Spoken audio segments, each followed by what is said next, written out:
Doctor గారు, మరి యోగా అన్నది సాధారణంగా ప్రతి ఒక్కరు కూడా కేవలం ఒక ఎక్సర్సైజ్ లాగా చూస్తూ ఉంటారు. కాబట్టి బాగా లావుగా ఉన్నవాళ్ళు, పెద్దవాళ్ళు అంటే వయసు అయిపోయిన వాళ్ళు, బాగా చిన్నపిల్లలు అసలు మాకు యోగా కాదు, మాకు అవసరమే లేదు, లేదంటే ఇతర జబ్బులు లేని వాళ్ళు మాకు ఏ జబ్బు లేదండి, మాకు యోగా అవసరం లేదు అని అనుకుంటూ ఉంటారు.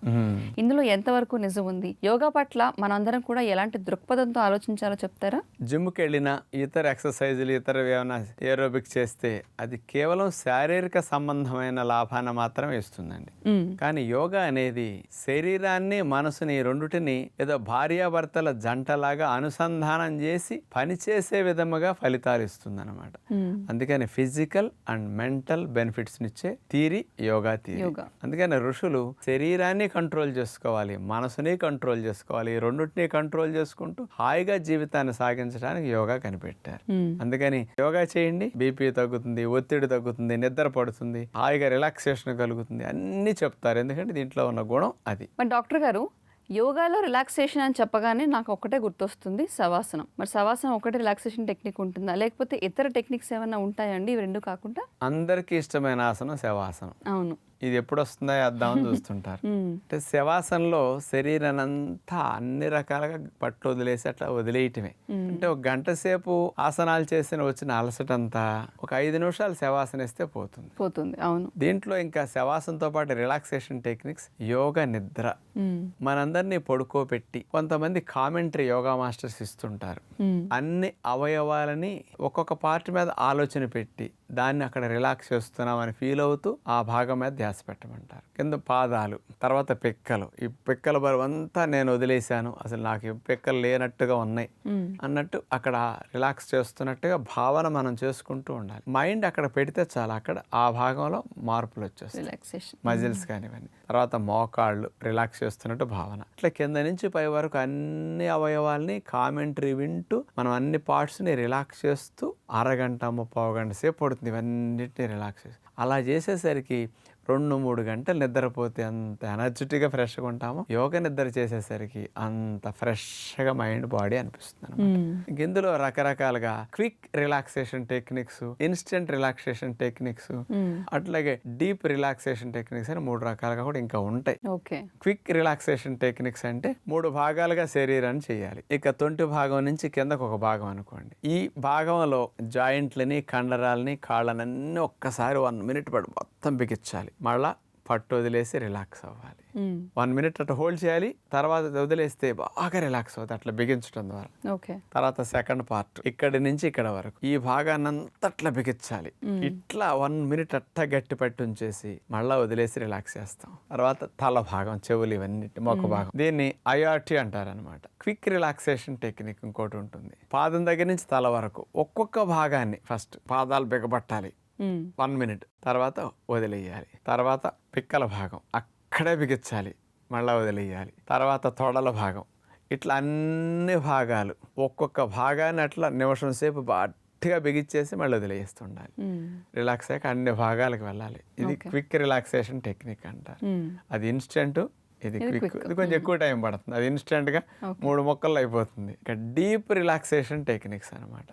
ఇది ప్రతి జాయింట్ కి కాన్సన్ట్రేషన్ చేపిస్తారు. కాలి గుత్తి భాగం, మోకాలి భాగం, తొంటి భాగం అన్ని జాయింట్స్ ని బిగించి మళ్ళీ రిలాక్సేషన్ చేస్తూ ఇంకొక జాయింట్ కి వెళ్ళాలన్నమాట. ఇలాంటివన్నీ రిలాక్సేషన్ టెక్నిక్స్ అనమాట. అంటే బాడీలో అన్ని అవయవాల్ని కూల్ డౌన్ చేయడానికి, కామ్ డౌన్ చేయడానికి, హాయిగా మజిల్స్ అన్ని సళ్ళు వదిలేసినట్టు అట్లా ఉంటే మంచి ఫ్రెష్ అయిపోతాయి అనమాట. డాక్టర్ గారు, ఎలాంటి బెనిఫిట్స్ వస్తాయంటారు ఇలా చేయడం ద్వారా? బాడీ మీద మన మైండ్ కి కమాండ్ బాగా పనిచేస్తుంది. రెండోది స్ట్రెస్ హార్మోన్స్ తగ్గిపోతాయి.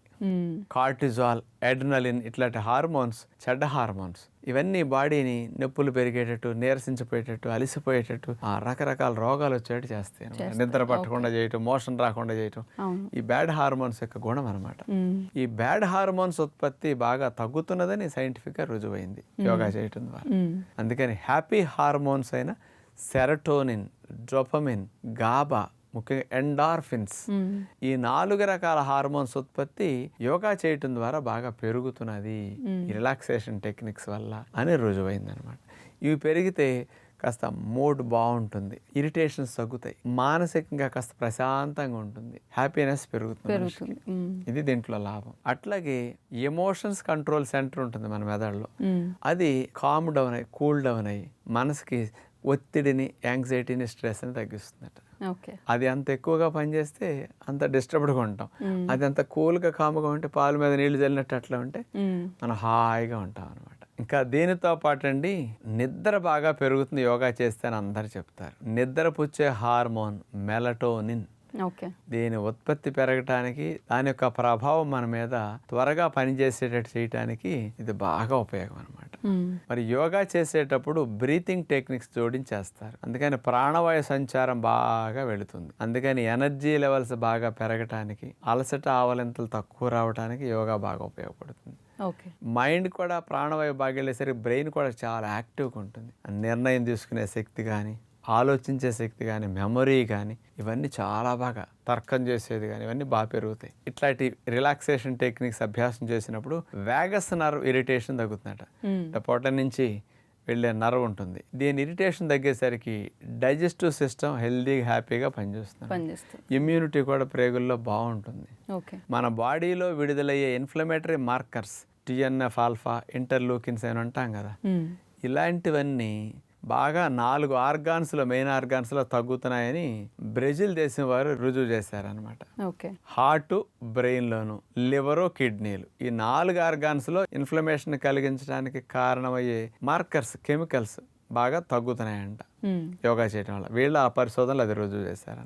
ఇట్లా అనేక దేశాలు ఇట్లాంటి వాటి మీద పరిశోధనలు చేసి కూడా ఈ మధ్య అన్ని సైంటిఫిక్ గా రుజువు చేస్తూ ఉన్నారనమాట. విన్నారు కదండి. మరి డాక్టర్ గారు చెప్పిన విధంగా చూసుకుంటే గనక యోగా ఎక్సర్సైజెస్ చాలా మంది చెయ్యలేరు. మనలో కొంతమంది కొన్ని కండిషన్స్ వల్ల, లేదంటే అధిక బరువు ఉండడం వల్ల, లేదంటే కొన్ని జబ్బులు, నొప్పులు ఉండడం వల్ల యోగా ఆసనాలు అలాగే ఎక్సర్సైజెస్ కూడా చేయలేని పరిస్థితిలో ఉంటూ ఉంటారు. మరి వాళ్ళందరూ కూడా రిలాక్సేషన్ అవ్వాలన్నా, లేదంటే యోగా నుంచి వచ్చే బెనిఫిట్స్ పొందాలన్నా కూడా ఈ యోగా రిలాక్సేషన్ టెక్నిక్స్ని ఖచ్చితంగా అభ్యసించి చూడండి. ఆరోగ్యం మీ వెంటే ఉంటుంది.